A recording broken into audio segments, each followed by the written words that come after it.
Hello tout le monde, j'espère que vous allez bien. Pour ceux qui ne me connaissent pas, je m'appelle Cyril Dacosta, je suis coiffeur et formateur business pour les salons de coiffure. Aujourd'hui on aborde un sujet brûlant, qui est le manque de rentabilité dans les salons de coiffure. On a des salaires qui sont souvent trop bas pour les coiffeurs. Des coiffeurs qui par ailleurs désertent notre profession, un manque de rentabilité dans les salons de coiffure et des gérants qui sont souvent pas assez payés par rapport au nombre d'heures qu'ils font dans leur salon. Alors, est-ce que les tarifs sont la seule explication aux maux de notre belle profession? C'est ce qu'on va voir aujourd'hui, c'est parti. Pour commencer, les tarifs sont-ils trop bas ou mal définis dans les salons de coiffure? Je dois vous dire que depuis 3 ans que j'accompagne, forme et conseille des salons de coiffure et par ailleurs analyse aujourd'hui plus de 80 bilans, je dois vous dire que oui, les tarifs sont souvent mal paramétrés par rapport aux charges des salons de coiffure. Et ils sont souvent, malheureusement, trop bas. Mais ce qui m'intéresse aujourd'hui et ce qui nous intéresse aujourd'hui, c'est pourquoi? Pourquoi ils sont trop bas et pourquoi ils sont mal définis? Selon moi, pour commencer, il y a un défaut d'accompagnement des comptables qui devraient nous apporter toutes les clés par rapport aux tarifs.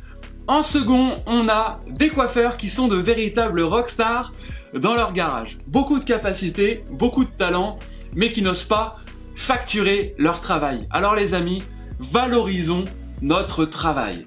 Le troisième élément, c'est que souvent les coiffeurs ont tendance, excusez-moi, à bouder un peu les formations gestion et management, et c'est bien dommage, ce qui fait que souvent, quand on a des questions et que vous avez des questions sur les tarifs, la rentabilité, etc., ça se retrouve souvent sur les réseaux sociaux, Facebook, Instagram, avec des questions comme combien dois-je facturer telle ou telle prestation, ou photo à l'appui, si j'ai telle prestation à réaliser, combien vous facturez? Les amis, je pense qu'à un moment donné, il faut vraiment se tourner vers la formation et aller chercher des informations fiables. Alors, une bonne fois pour toutes, je vous propose dans cette vidéo de vous donner les clés pour définir vos tarifs.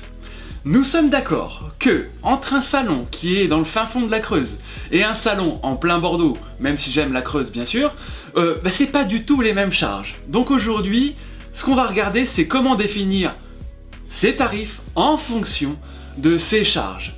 Il est très important que vous définissiez vos tarifs, j'insiste, en fonction de vos charges. Et voilà les éléments que vous allez devoir prendre en compte. Premier élément à prendre en compte, vos charges fixes et variables. Eau, électricité, crédit, abonnement, etc. Deuxième élément, les salaires. Celui de vos collaborateurs, le vôtre. Et surtout, n'oubliez pas les charges qui vont avec. Et ensuite, la matière première. Pour réaliser nos couleurs, il nous faut des produits et bien sûr, ça fait partie des charges. Une fois que vous avez ces 3 éléments, vous avez donc le total des charges de votre salon que vous allez devoir ramener à l'amplitude horaire de votre salon et au nombre de collaborateurs. Et c'est ce qui va permettre de définir le coût de votre entreprise à la minute. Et bien sûr, il va falloir appliquer une marge. N'oubliez pas s'il vous plaît la marge. Et ces éléments-là, vous allez les trouver sur votre bilan comptable. Et une fois que vous aurez fait ça, vous aurez véritablement le tarif que vous devez facturer dans votre salon. Une petite précision, c'est que souvent on a tendance à confondre coût de l'entreprise et facturation de l'entreprise. Coût de l'entreprise, c'est toutes les charges que vous avez payées, c'est le minimum que vous devez facturer. À ça, n'oubliez pas d'appliquer une marge. J'insiste, s'il n'y a pas de marge, s'il y a un défaut dans la facturation, vous êtes en perte. Alors, si la simple idée de prendre ton bilan comptable te donne de l'urticaire, si t'as pas du tout envie de te pencher dessus, personnellement, je te donne un conseil. Tu le sais, ou peut-être pas encore, je fais de la formation et je peux te dire qu'aujourd'hui, comprendre combien tu dois facturer en salon, ça va te prendre 4 heures en visioconférence ou une journée dans ton salon avec moi. Alors arrête de perdre ton temps. Prends une journée ou 4 heures en visio, on définit tes tarifs et on n'en parle plus jamais. Tu as la méthode, tu l'appliqueras, peu importe le salon que tu ouvres et le nombre de salons que tu ouvres. Une fois que tu as la méthode, c'est fini, tu l'as pour toute ta vie. Après, tu peux te former sur autre chose. Maintenant que vous avez toutes les clés pour définir, calibrer parfaitement vos tarifs, je dois vous faire une confidence, non, les tarifs ne sont pas le seul pilier à la rentabilité d'un salon de coiffure. Et non, ce n'est pas parce que vos tarifs sont parfaitement calibrés que vous allez être rentable. Il y a deux autres piliers à prendre en compte, je vais vous les confier, et donc pour moi aujourd'hui, si je peux résumer, vous avez 3 piliers, 3 comme ça, pour véritablement faire de la rentabilité, je vous les donne. Le premier pilier, vous l'aurez compris, c'est facturer le bon prix. Le temps, c'est de l'argent, et quand on passe du temps sur une cliente, ça engendre des coûts, et donc faut le facturer. Ma recommandation va être de trouver et de définir une facturation à l'heure. Et oui, aujourd'hui, ce sera beaucoup plus simple, notamment sur toutes les prestations techniques, balayage, ombré, etc., de définir un tarif à l'heure. C'est-à-dire, je passe 1 heure sur mon balayage, je facture tant d'euros. Et ça va également permettre à vos collaborateurs de les guider. Autrement dit, vous pourrez dire à votre collaborateur, si tu as passé tant de temps sur ta cliente, c'est tant le balayage. Ou préalablement le définir dans votre charte tarifaire. Le deuxième pilier, c'est le taux d'occupation. Et oui, si vous facturez une coupe brushing faite en 30 minutes, 100 euros. C'est génial. Seulement, si vous n'en faites qu'une seule dans la journée, ça ne suffit pas. Et oui, aujourd'hui, en moyenne en France, le taux d'inoccupation des collaborateurs est de 30 à 40%.